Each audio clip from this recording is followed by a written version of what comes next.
Advancing Italian Urban Farm, or welcome if you are new.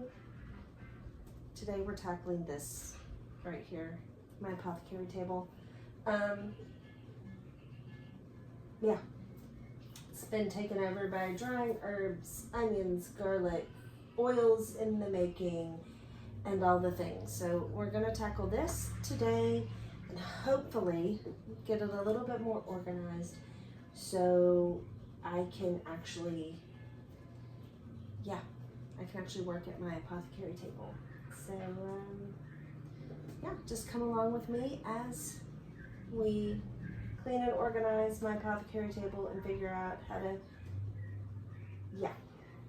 I really need extra storage space, but unfortunately at this point in time that is not financially possible. So we're just gonna have to make do with what we've got and figure it out. So if you like videos like this, please, give it a like, hit the subscribe button if you haven't already, share it with someone who you think would enjoy something like this. And leave any comments or questions you have for us in the comment section. Do you have an apothecary table or cabinet or area that you work in to make your lotions and potions, as we like to say in this house? Is yours more organized than mine? Probably so.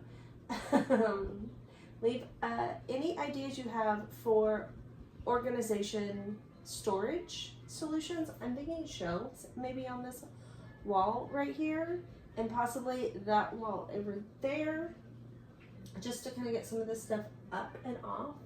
I would love a place to be able to hang my herbs. I tried one thing and hello, my beautiful, amazing cats. I have two. This is Lyra, and then Loki's over there.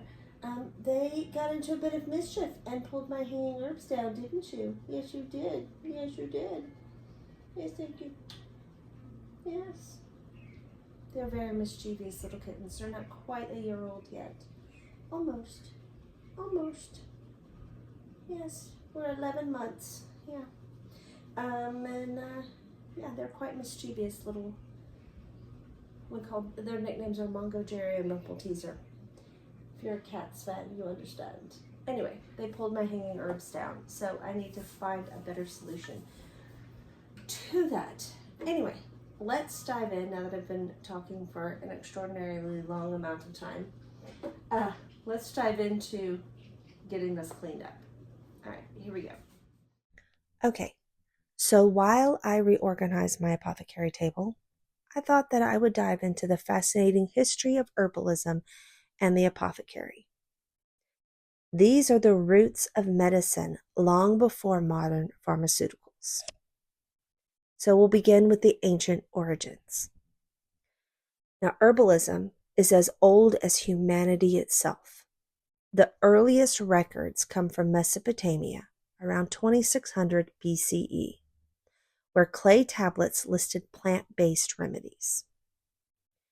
Then in Egypt, the Ebers Papyrus documented hundreds of herbal cures, everything from aloe for wounds to garlic for heart health. And in India, Ayurveda emphasized balance between mind, body, and spirit, with herbs like turmeric and ginger still widely used today. Meanwhile, China's, and I'm sorry if I butcher this name, Shenyang bin Caojing cataloged hundreds of plants, laying the foundation for traditional Chinese medicine. No matter the culture, one thing remains the same. Humans turned to the plants around them for healing. Now, in the classical world, you have the Greeks and Romans who refined herbalism further.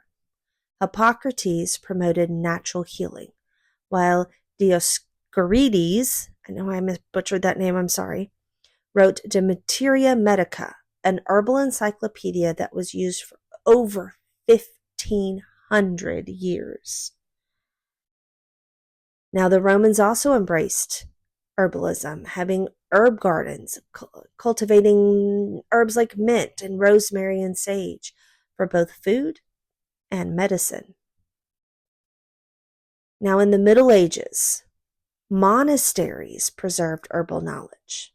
Monks grew medicinal gardens, and figures like Saint Hildegard of Bingen, an abbess, wrote extensively about healing plants.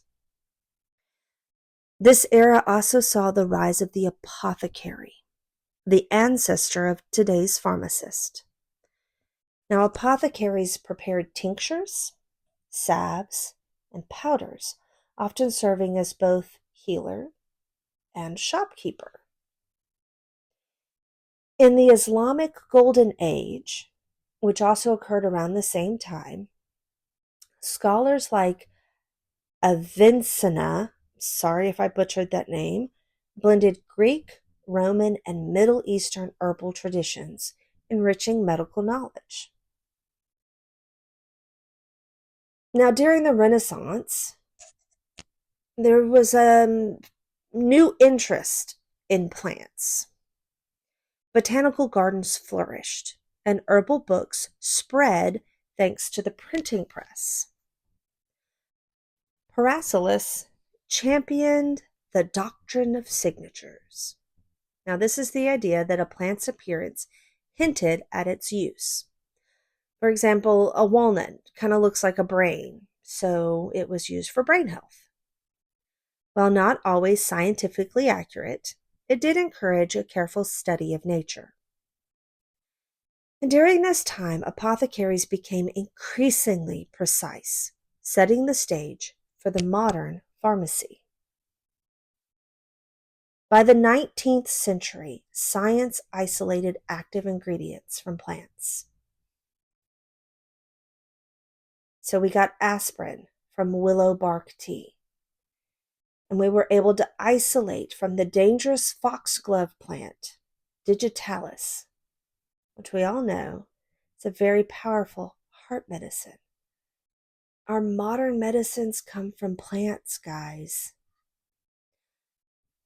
Now, while this advanced medicine had also pushed herbalism to the margins, yet folk traditions survived, passed down through families and healers. Well, what about today? Well, in the 21st century, herbalism is experiencing a revival.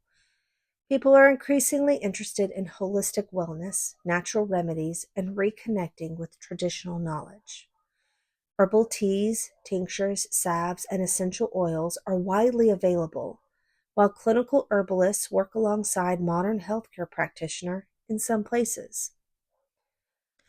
What's fascinating is that apothecary spirit lives on in health food shops, herbal dispensaries, and even kitchen cabinets where people keep jars of chamomile, peppermint, or lavender. Herbalism is not a relic of the past. It's a living tradition that continues to evolve, blending ancient wisdom with modern science. So whether you sip ginger tea for nausea, add garlic to your meals for heart health, or grow rosemary on your windowsill, you're participating in a practice that connects us to thousands of years of human history. Herbalism is truly the story of humanity's partnership with plants. All right, now leave down in the comments below, what is your favorite herb to use in everyday life? Let's start a conversation. Okay, and here's what it looks like. I still have a couple of things to put right here that I had to wash, and a couple more tools that are going to go in on that tray that also had to be washed, but that looks a little bit better. I still would like some storage up here and maybe over there as well, and maybe something to go right here. I don't know. Anyway, that's all we're going to do for today. I hope you enjoyed this video. If you did, please make sure you give it a thumbs up. Click subscribe if you haven't already. Share this video with someone you think would enjoy it, and I will catch you next time. Bye!